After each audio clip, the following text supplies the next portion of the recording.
देवाधिदेव महादेव की उपासना के पर्व सावन मास के पहले सोमवार को नगर के शिवालयों में भक्तों की भीड़ लगी रही। गुप्तेश्वर महादेव मंदिर में भी सुबह से ही भगवान शिव का जलाभिषेक करने के लिए श्रद्धालुओं की कतार लगी रही। शिव भक्तों ने फूल, बेलपत्र, धतूरा एवं प्रसाद अर्पित कर भोलेनाथ की आराधना की। भक्तों ने बताया कि स्वयंभू गुप्तेश्वर महादेव मंदिर में विराजित शिवलिंग की पूजा करने से मनवांछित फल की प्राप्ति होती है और यही वजह है कि इस मंदिर से भक्तों की विशेष आस्था जुड़ी हुई है। सावन का पहला सोमवार है। मातृशक्ति हम लोग पूजा करने आए हैं। भोले शंकर बाबा को मानते हैं, इसीलिए मंदिर में पूजा अर्चना करने आए हैं। गुप्तेश्वर महादेव मंदिर में दूर दूर से श्रद्धालु आते हैं। आज जैसा कि आप देख रहे हैं, आज सावन का पहला सोमवार है और इस वर्षा काल में भी सभी लोग अपने परिवार के साथ यहाँ इस मंदिर में आते हैं और इस मंदिर का अति महत्वपूर्ण महत्व है। जैसा हम जानते हैं कि सावन सोमवार को माताएं, बहनें जो भोले शंकर का व्रत रखती हैं और अपने परिवार की खुशहाली के लिए ये व्रत रखती हैं। भगवान शंकर की उपासना कर भक्तों ने सुख समृद्धि की कामना की। सावन के पहले सोमवार को संस्कारधानी बम बम भोले के जयकारों से गूंज उठी। घरों से लेकर देवालयों तक हर हर महादेव की गूंज सुनाई दी। पहले सावन सोमवार से ही संस्कारधानी में कांवड़ यात्राओं का सिलसिला शुरू हो गया है। इसी कड़ी में मां नर्मदा तट गौरी घाट से शिव भक्तों ने कांवड़ यात्रा निकाली, जिसमें बड़ी संख्या में श्रद्धालु शामिल हुए।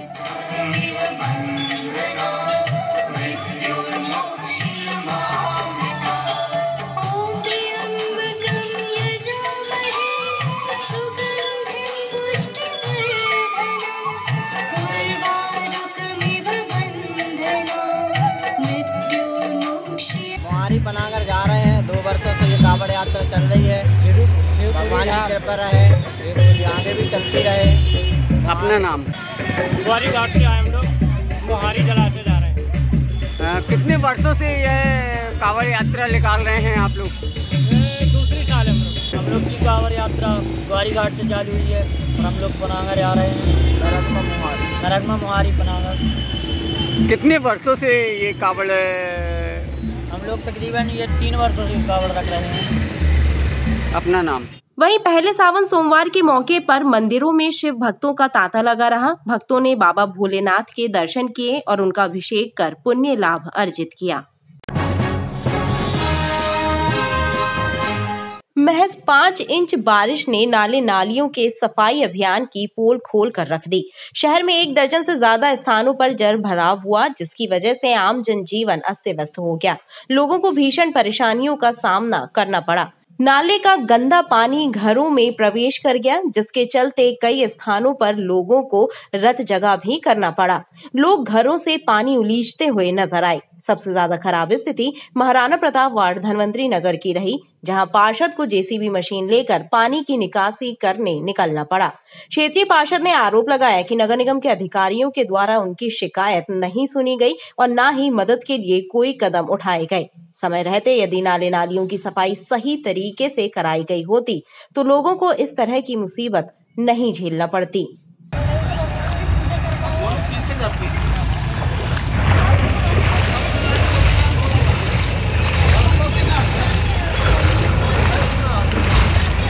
विगत 15 वर्षों से महाराणा प्रताप वार्ड धनवंतरी नगर के डी सेक्टर में पानी भरता आ रहा है। बारिश का पानी यहाँ इतना ज़्यादा आता है, इतना बहुतायत संख्या में आता है कि ये 15-15 दिन, 1-1 महीने यह बारिश का पानी जो है वो निकलता नहीं है, क्योंकि निकासी यहाँ है नहीं। मैं 1.5 माह से उनको कह रहा हूँ कि ये यहाँ की निकासी व्यवस्था दुरुस्त कराइए। यहाँ पर देखिए, यहाँ पे कच्ची नाली है, नाली बना दें अभी फ़िलहाल, मगर संबंधित अधिकारी जो है वो सुनने का नाम नहीं ले रहे हैं, जिसके कारण आज पानी में उतर के हमें खुद ही पानी की निकासी बनाने का काम यहाँ पे करना पड़ गया, क्योंकि यह जो पानी है यह गंदा मलमूत्र का पानी भी जो है, निकासी का पानी जो है वह लोगों के घरों के अंदर जाता है और उनके जीवन को अस्त व्यस्त करने का काम करता है। आज हमारे महाराणा प्रताप वार्ड की हालत ऐसी हो गई है, जगह जगह जल फ्लावर की समस्या हो गई। रात भर ही पानी गिरने से पूरे वार्ड में, रोडों में और गली गली में पानी घुटनों के बराबर है। आज मैंने देखा कुछ बच्चे ऐसे बेचारे जो स्कूल से वापसी आए, क्योंकि निकासी नहीं थी पानी की और उनको डर था कि कहीं पानी में उनके साथ कोई घटना ना हो जाए। ऐसी समस्या है वार्ड की। और वार्ड प्रत्याशी जो है, वार्ड का पार्षद जो भी है, प्रशासनिक तौर पर ना नाले साफ हुए हैं इस बार और ना ही वार्ड का पार्षद किसी तरह का ध्यान दे रहा है। और वार्ड की समस्या बहुत गंभीर है। आग्रह करते हैं प्रशासन को कि इसको समस्या को निकासी कराई जाए और जल्द से जल्द इसको पानी की राहत की। इसी प्रकार Maharajpur housing board society colony एवं गढ़ा नवनिवेश कॉलोनी, मदन महल आमनपुर और चेरीताल के कुछ इलाकों में घरों में पानी भर गया। सुबह बच्चे स्कूल नहीं जा पाए, लोगों का घरों से निकलना तक मुश्किल हो गया। 1 दर्जन से ज्यादा इलाके ऐसे रहे जिनमें सड़क पर नाला बहता दिखाई दिया।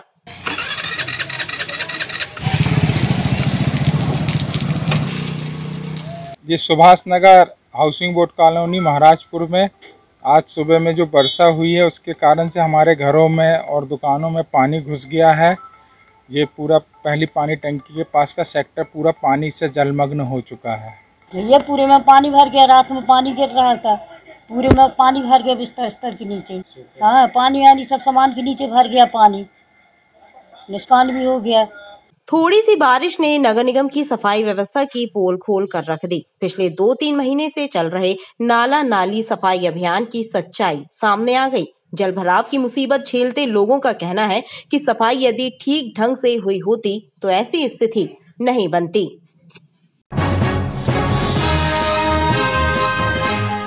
बीती रात हुई मूसलाधार बारिश ने नगर निगम के द्वारा नाले नालियों की सफाई को लेकर किए गए वायदों की पोल खोल दी है।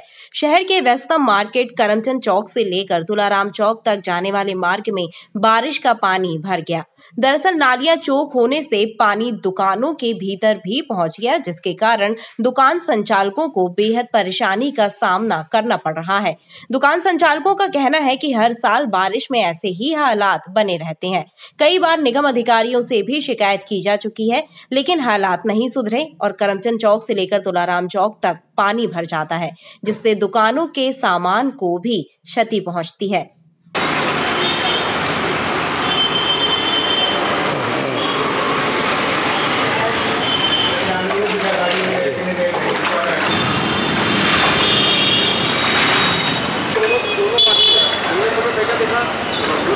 तुलाराम रोड पे टीवड़े वाला मार्केट के सामने रोड की नाली पूरी चौक है और जो बरसात का पानी है पूरी रोड में भर जाता है, दुकानों में भर जाता है। इसका कोई रिप्लेसमेंट नहीं है। 4 बार कॉर्पोरेशन में रिपोर्ट कर चुके हैं, उसके बाद भी कोई अधिकारी नहीं आता। आते भी हैं, थोड़ा बहुत कर आगे भाग जाते हैं। इसकी कृपा करके जांच करें और इसकी पूरी नाली सफाई करके पानी का बहाव चालू करवाएं ताकि किसी का नुकसान ना हो। काफ़ी नुकसान होता है, हर साल ये भरता है पानी और 4 बार कंप्लेंट करने के बाद भी कोई आदमी आता नहीं है और ये ना मालिक कुछ करते हैं ना कोई कुछ करता है। सब यहाँ पानी भरा रहता है, ना कॉर्पोरेशन का आदमी कुछ सुनता है। कृपा करके इसकी जांच किया जाए और उसको सफाई करवाई जाए। ये गुजराती स्वीट्स के पास जो नाली है वो वहाँ से पानी बहता था, वही पानी यहाँ से चौक है और पूरा का पूरा नाली चौक है कचरे से भरी हुई। पानी भरने से परेशान व्यापारियों का कहना है कि उनकी शिकायत को जिम्मेदार अधिकारी नजरअंदाज कर रहे हैं, जिसका खामियाजा उनको भुगतना पड़ रहा है।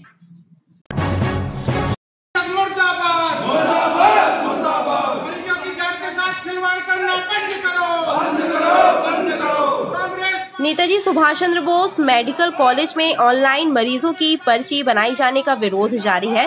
कांग्रेस कार्यकर्ताओं ने डीन कार्यालय के सामने विरोध प्रदर्शन करते हुए मांग की है कि मरीजों की पर्ची पूर्व की तरह ऑफलाइन ही बनाई जाए, क्योंकि कम पढ़े लिखे मरीज बिना एंड्रॉइड मोबाइल फोन ऑनलाइन पर्ची बनवाने में परेशानी झेल रहे हैं। डिजिटल इंडिया के तहत अब सरकारी अस्पताल पहुंचने वाली मरीजों को ऑनलाइन पर्चियां बनवाना पड़ रही हैं। पर्ची तभी बन पाती है जब मरीज के मोबाइल पर उनका OTP आता है। इस नई व्यवस्था को लेकर कांग्रेस द्वारा लगातार मांग उठाई जा रही है कि गरीब और कम पढ़े लिखे मरीजों को ध्यान में रखकर पुरानी व्यवस्था बहाल की जाए। एक सर्वर है जो आभा ऐप के नाम से यहाँ चल रहा है। इन्होंने स्मार्टफोन की अनिवार्यता रखी है। अगर किसी के पास स्मार्टफोन है तो वो इलाज कराने आए और नहीं है तो इलाज कराने नहीं है, वापस चला जाए। जो गरीब तबका व्यक्ति है जिसके पास स्मार्टफोन नहीं है वो कैसे इलाज कराएगा। ऑनलाइन सिस्टम या आभा ऐप का माध्यम बंद करना चाहिए। इन्हें पुराने सिस्टम से पर्चियाँ लागू करना चाहिए जिससे मरीजों को सही उपलब्धता इलाज हो सके। और हमारी ये मांग है कि मरीज कोई भी आता है सबसे पहले उसको प्रायोरिटी पे इलाज दिया जाए, पर्ची बाद में उसकी कटाई जाए, और जो जिसमें दोषी हैं भ्रष्टाचार में और वार्ड वाई वाले उसमें उन पर कार्रवाई की जाए। हमने एक मांग और रखी हुई है कि सुपर स्पेशलिटी के अधीक्षक जितेंद्र गुप्ता जी को यहाँ से हटाया जाए। वहीं मेडिकल कॉलेज के डीन डॉक्टर नवनीत सक्सेना का कहना है कि मरीजों की मदद के लिए कर्मचारी तैनात किए गए हैं।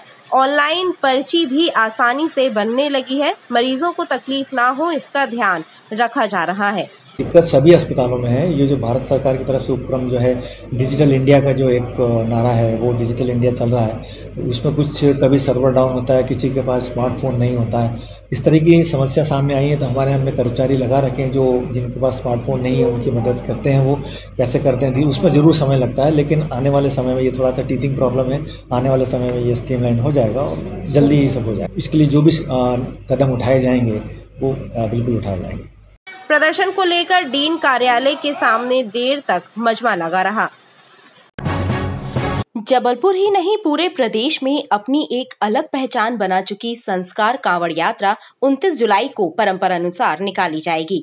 कांवड़ यात्रा की तैयारियों को लेकर एक बैठक पुलिस कंट्रोल रूम में आयोजित की गई, जिसमें कलेक्टर दीपक सक्सेना और एसपी आदित्य प्रताप सिंह के साथ ही आयोजन समिति के सदस्य मौजूद रहे। बैठक में कांवड़ यात्रा के दिन की जाने वाली पुलिस एवं यातायात व्यवस्था पर चर्चा हुई। संस्कार कांवड़ यात्रा समिति के संस्थापक शिव यादव ने बताया कि 29 जुलाई को सुबह 7 बजे ग्वारीघाट से नर्मदा पूजन के साथ कांवड़ यात्रा आरंभ होगी, जिसमें हजारों की संख्या में कांवड़िए शामिल होंगे और लगभग 35 किलोमीटर का रास्ता तय कर खमरिया स्थित कैलाश धाम पहुंचेंगे। और जो आयोजक हैं उनकी जिम्मेदारी हमेशा बढ़ जाती है इस मामले में। आप बहुत अच्छे से कर रहे हैं आप सारे लोग, और मैं समझता हूँ इसके लिए यदि आपकी माइक की आवश्यकता यदि आपको होगी तो हम आपको माइक दे दें, उसमें कोई दिक्कत नहीं। तो ये वाली जो जवाबदारी है कि जो आयोजक गणों की बेसिक जवाबदारी है, मैं आपको ये कह रहा हूँ, और इस बात की गंभीरता को आपको समझना भी चाहिए। तो जो वॉलेंटियर आपके रहते हैं, जो आपके लोग हैं, जो आपके साथ में चलने वाले कांवड़िए हैं, उन कांवड़ियों में ही आप कुछ वॉलेंटियर आप बनाइए। ये परंपरागत बैठक रही एक प्रकार से कह लें अपन कि कांवड़ यात्रा के पूर्व जो है पूरा प्रशासन जो है एक बार उस यात्रा की समीक्षा करता है। मां नर्मदा के पावन तट से लेकर कैलाश धाम मंदिर परिसर तक जिस मार्ग से यात्रा जाती है, और मंदिर की कैपेसिटी भी देखता है कि वहाँ पे कितनी व्यवस्था है, कितना क्षेत्रफल है, कितनी गैदरिंग होती है। तो प्रशासन ही बहुत उसको चिंता से लेता है, और आज इस विषय में चिंतन हुआ कि मंदिर परिसर पे पूरा प्रशासन पहुँचेगा और वहाँ के मार्ग भी देखेगा। जिस मार्ग में काम करने की बात होगी वहाँ काम भी करेंगे, और जहाँ पे असुविधा हुई उन असुविधाओं को इस बार जो है दूर करेंगे। तो इन सब बिंदुओं पर चर्चा हो गई है। एसपी आदित्य प्रताप सिंह ने बताया कि संस्कार कांवड़ यात्रा निर्विघ्न रूप से संपन्न कराने के लिए पुलिस प्रशासन द्वारा पुख्ता इंतजाम किए जाएंगे। पुलिस कंट्रोल रूम के सभागार में अगले सोमवार होने वाली कांवड़ यात्रा को लेकर प्रिपरेशन की गई थी। उसमें माननीय मेयर महोदय, सम्मानीय कलेक्टर साहब, सभी अधिकारी और आयोजक आज यहाँ उपस्थित थे, और जो सोमवार को कांवड़ यात्रा होनी है उसकी प्रिपरेशन के लिए आज सब जुटे थे, और इंश्योर किया जाएगा कि शांतिपूर्वक और बहुत अच्छे से कांवड़ यात्रा कराई जाए। बैठक में आयोजकों ने व्यवस्थाओं को लेकर अपने सुझाव दिए।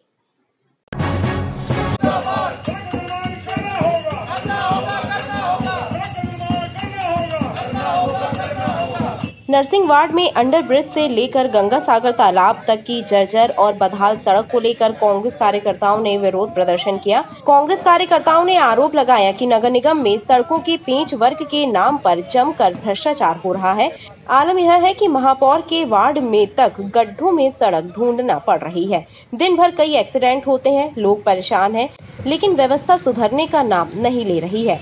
कांग्रेस पार्षद दल का कहना है कि जिस सड़क पर विरोध प्रदर्शन हो रहा है उसे पिछले 6 महीने में 3 बार सुधारा जा चुका है, यानी पेंच वर्क के नाम पर भ्रष्टाचार हो रहा है। कांग्रेस पार्षद दल ने सड़क पर बेशर्म के पौधे लगाकर विरोध प्रदर्शन किया और सड़क सुधारे जाने की मांग की। जिस वार्ड में महापौर जी खुद रहते हैं उस वार्ड की जो खस्ता हाल सड़कें हैं उसमें बेशर्म की झाड़ी लगा के उनको संदेश दिया जा रहा है कि साहब अपने वार्ड को तो दुरुस्त कर लीजिए, फिर पेड़ लगाइए। पेड़ तो आप लाखों की तादाद में लगा रहे हैं, पहले अपने वार्ड की हालत तो हमने कम से कम रोड में बेशर्म लगा के उनको चेताया है पार्षद दल ने, कांग्रेस पार्षद दल ने, कि भाई सचेत हो जाइए, इस प्रकार की स्थिति चलेगी नहीं। अंडरब्रिज से गंगा सागर की जो रोड है लगभग 200 से 250 मीटर का एक रोड है। ये लगभग 1 साल में 3 बार इसका पैच वर्क हो चुका है। आज आप शहर में सदन में बोलते हो कि हम पूरे शहर में गड्ढा मुक्त करेंगे, आप अपने वार्ड के गड्ढा मुक्त सड़कों के गड्ढों को नहीं भर पा, और भ्रष्टाचार नगर निगम का ये भेंट चढ़ती जा रही है, चाहे वो पैच वर्क हो चाहे वो सड़क निर्माण हो। इसका हमारा कांग्रेस पार्षद विरोध करता है। जब शहर के महापौर के वार्ड की ये स्थिति है, मुख्य मार्ग है जो अंडरवे से लेके गंगा सागर का, जिसमें 3 से 4 बार पैच वर्क हो चुका है और इस रोड ठीक नहीं हो पा रही, तो आप शहर में क्या ध्यान देंगे। और हम लोग ने यहाँ पे बेशरम के पौधे लगाकर ढोल मजीरा के साथ प्रदर्शन किया है। ये हमारा सांकेतिक प्रदर्शन है। हमारा हर क्षेत्र में, शहर के हर क्षेत्रों में जहाँ जहाँ नगर निगम ने पैच वर्क किया है और सड़क निर्माण करने के बाद जो भ्रष्टाचार की सड़क भेंट चढ़ी है, पार्षद दल हर मौके पर पहुँच के इसी तरह प्रदर्शन करेगा। कांग्रेस पार्षद दल ने मांग की है कि सड़क सुधार कार्यों की जांच की जाए ताकि पेच वर्क के नाम पर हो रहे भ्रष्टाचार को उजागर किया जा सके। कांग्रेस पार्षद अली ने मांग की है कि मामले की जांच कर दोषी अधिकारियों पर कार्रवाई की जाए, अन्यथा तीव्र आंदोलन किया जाएगा।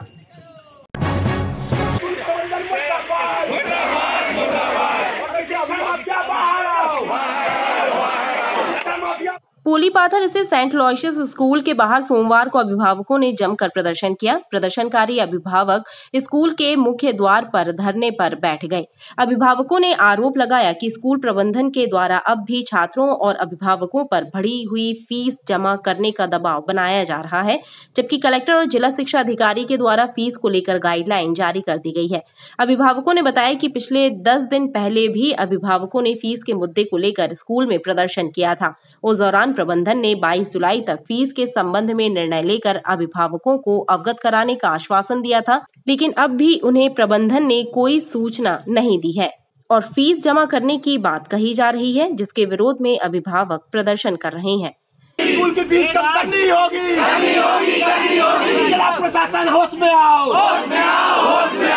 हम फीस के विषय में यहाँ पे फादर से मिलने आए हैं। हमारी कई दिनों से मांग है फीस कम करने की, बट इन्होंने कोई अभी तक फैसला नहीं दिया है हमें।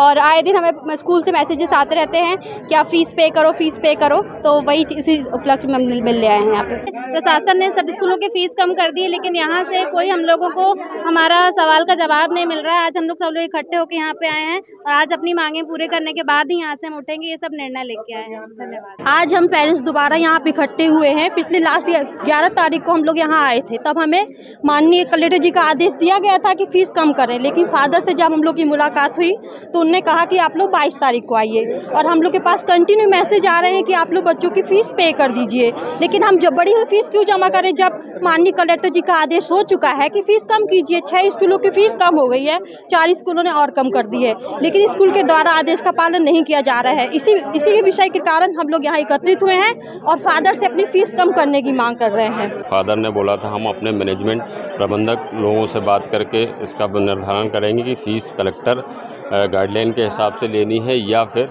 उनके जो पोर्टल के हिसाब से। उन्होंने उनके प्रबंधक से जो बात हुई है कि हम लोग कोर्ट में गए हैं और पेरेंट्स की ये मांग है, एसोसिएशन की ये मांग है कि कलेक्टर गाइडलाइन के हिसाब से जो भी निर्धारित फीस हुई है वही जमा की जाएगी। अभिभावकों के प्रदर्शन की जानकारी मिलने के बाद पुलिस अधिकारी कर्मचारी बल के साथ मौके पर पहुंच गए थे। इधर स्कूल प्रबंधन से जुड़े अधिकारियों ने प्रदर्शन कर रहे अभिभावकों से चर्चा की और उन्होंने जानकारी दी कि प्रबंधन ने माननीय न्यायालय की शरण ली है। न्यायालय के निर्देशों के तहत अग्रिम निर्णय लिया जाएगा। जबलपुर के गौरीघाट इलाके के नर्मदा नगर में बीती रात बारिश के बीच एक प्लॉट पर बनी बाउंड्री वॉल का हिस्सा एक मकान पर जा गिरा। इस हादसे में मकान में सो रहे दिव्यांग मोहन सिंह ठाकुर दीवार के मलबे में दब गए। उन्हें मलबे से बाहर निकाला गया और मेडिकल अस्पताल इलाज के लिए भेजा गया, जहां डॉक्टरों ने उन्हें मृत घोषित कर दिया। इस घटना को लेकर स्थानीय नागरिकों और मृतक के परिजनों में रोष है। मृतक के परिजनों और घटना स्थल के आसपास रहने वाले लोगों ने आरोप लगाया कि सुखसागर वैली में रहने वाले सुरेंद्र चतुर्वेदी ने प्लॉट पर बाउंड्री वॉल का निर्माण अवैध तौर से किया था। बाउंड्री वॉल नाले के ऊपर बनाई गई थी। कई बार इसकी शिकायत प्रशासन से की गई, लेकिन कोई कार्यवाही नहीं हुई। लिहाजा बारिश में बाउंड्री वॉल का हिस्सा गिर गया और दीवार गिरने से एक दिव्यांग व्यक्ति की जान चली गई। लोगों में इस बात को लेकर भी आक्रोश था कि हादसा होने के बाद भी प्रशासन की तरफ से मृतक को कोई सहायता उपलब्ध नहीं कराई गई है। और रात में 1:30-2 बजे की बात है, जब पानी गिर रहा था तो ये दीवार जो अवैध इनकी उठी हुई है, और जहाँ पे नाला था उस नाले पे अवैध दीवार उठाई हुई थी, और वो दीवार हमारे मामा जी के घर पे आपने देखी उनके ऊपर गिर गई है, तो रात में उनकी मृत्यु हो गई 2 बजे रात में। किसका है ये दीवार, किसकी है? ये चतुर्वेदी जी की दीवार है, सुरेंद्र सिंह चतुर्वेदी जी की। किसी प्रकार की कोई मदद नहीं मिली, और जो कि चतुर्वेदी जी है उनका तो पता ही नहीं है कि आके पूछ लें घर में हाल चाल है कि क्या है, और ऐसी कोई मतलब कि उनसे गुंजाइश भी नहीं लग रही है। तो ये दीवार गिरने से पूरा उनकी दम घुट के मृत्यु हो गई है। यह मेरे घर के पीछे की तरफ एक अवैध निर्माण हो रहा है, ऊंची ऊंची दीवारें बिना किसी सपोर्ट के उठाई जा रही हैं। उस दीवार का एक हिस्सा कल रात की बारिश में गिर गया बाजू वाले घर में, और उस घर में रहने वाले, बचपन से हम उनको चाचा बोलते आ रहे हैं, मोहन चाचा, वो सोते सोते उनकी डेथ हो गई। उनके ऊपर ईंटें गिर गई कल रात को 1:30-2 बजे की घटना है। ये गिरेंगे ही सही, आज आखिर एक आदमी की जान चली गई। इधर पुलिस ने मृतक के शव का पंचनामा कर शव को पोस्टमार्टम के लिए भेज दिया है। पुलिस का कहना है कि हादसे की जांच की जा रही है। मृतक मोहन सिंह पिता रघुवीर सिंह पटेल, ये नर्मदा नगर ग्वारी घाट में अपने मकान में सो रहा था। उसी दौरान थोड़ा पानी का बरसात होने के कारण बाजू का दीवार गिरने से दब के फौत हो गए। इस घटना से क्षेत्रीय लोगों में भी हड़कंप मचा हुआ है और लोगों ने पुलिस और प्रशासन से कार्यवाही की मांग की है। भेड़ाघाट थाना अंतर्गत ग्राम भीटा में एक ही परिवार के 3 लोगों पर हुए प्राण घातक हमले के मामले में पुलिस के द्वारा उचित कार्रवाई नहीं किए जाने का आरोप लगाते हुए घायलों के परिजनों ने एसपी कार्यालय पहुंचकर एडिशनल एसपी सूर्यकांत शर्मा को एक शिकायत सौंपी है और इस मामले की जानकारी देते हुए बताया कि 17 जुलाई को भेड़ाघाट क्षेत्र में खेत में नाली की सफाई करने के विवाद को लेकर शिवम और प्रथम लोधी ने विपिन और आयुष्मान पर प्राण घातक हमला कर दिया था, जिसकी शिकायत भेड़ाघाट थाने में दर्ज कराई गई थी। उसके बावजूद पुलिस ने उचित कार्यवाही नहीं की। खास बात यह है कि आरोपियों ने उस वक्त हमला किया जब दोनों पक्ष थाने से समझौता करके अपने अपने घर वापस लौट रहे थे। विगत 17/7/2024 को दिन बुधवार समय 2 बजे विपिन जो है अपने खेत में 2 बजे गया और नहर के पास नाली को साफ करता रहा। वहाँ पर साफ करते हुए प्रथम लोधी आया और वो गाली गलौज करने लगा। इसके बाद में वहाँ से चले गए लोग तीनों स्कूटी में। बीच रास्ते में इनको रोक के कार हड़ाली सामने, स्कूटी के सामने तीनों लोग गिर गए और बुरी तरह इनने लाठी डंडे राड से और यहाँ तक चाकुओं से भी इन पर बुरी तरह हमला किया और ये बुरी तरह घायल हो गए। प्रशासन पूरी तरह लापरवाह है। इतनी बड़ी घटना होने के पश्चात भी आज वो 2-3 घंटे के लिए बंद हुए, इसके बाद छोड़ दिए गए और छोड़ने के बाद फिर वो फटाके और ये वो उत्सव मना रहे। हमारे परिवार की माता जी बहन इतनी गंभीर हो गई कि उनको भी दहशत में चोट आ गई और वो भर्ती हैं। तो इसलिए प्रशासन से मांग है हमारी कि पुलिस व्यवस्था और ऐसे असामाजिक तत्वों के ऊपर कड़ी से कड़ी कार्रवाई की जाए। विपिन लोधी, आयुष्मान लोधी, राजेंद्र लोधी के साथ इनके गांव परिवार वाले आए हुए हैं। इनका कहना है कि भेड़ाघाट में एक समझौता हुआ था और समझौता करके जब ये वापस लौट रहे थे तो उन्हीं दूसरे पक्ष ने इनके साथ बहुत मारपीट कर दी, जिससे हाथ पैर में फ्रैक्चर और विभिन्न शरीर के कई जगहों पर चोटें आई है। इनका कहना है कि इनको बाद में थाने से बुलाकर छोड़ भी दिया गया है। इस प्रकरण को मैंने संज्ञान में ले लिया है और थाना प्रभारी को हम निर्देशित करेंगे कि अगर थाना में समझौता होने के बाद अगर इस तरह की हरकत किसी ने भी की है तो उनको प्रतिबंधात्मक धाराओं में उनको कार्रवाई उन पर की जानी चाहिए थी और मैं तत्काल उनको बोलूँगा, निर्देशित करूँगा कि ऐसे लोगों पर सख्त कार्रवाई करें ताकि आम जन में सुरक्षा की भावना का एहसास। एडिशनल एसपी ने भेड़ाघाट पुलिस को उचित कार्यवाही करने के निर्देश दिए हैं। उनका भी कहना है कि थाने में समझौता होने के बाद हमला करने वालों पर प्रतिबंधात्मक कार्यवाही भी की जानी चाहिए। आधारताल के इंडस्ट्रियल एरिया में स्थित सूर्या बायोटेक प्रोडक्ट्स के स्क्रैप गोदाम में हुए विस्फोट मामले की जांच में जुटी पुलिस टीम को अब तक विस्फोट के कारणों का पता नहीं चला है।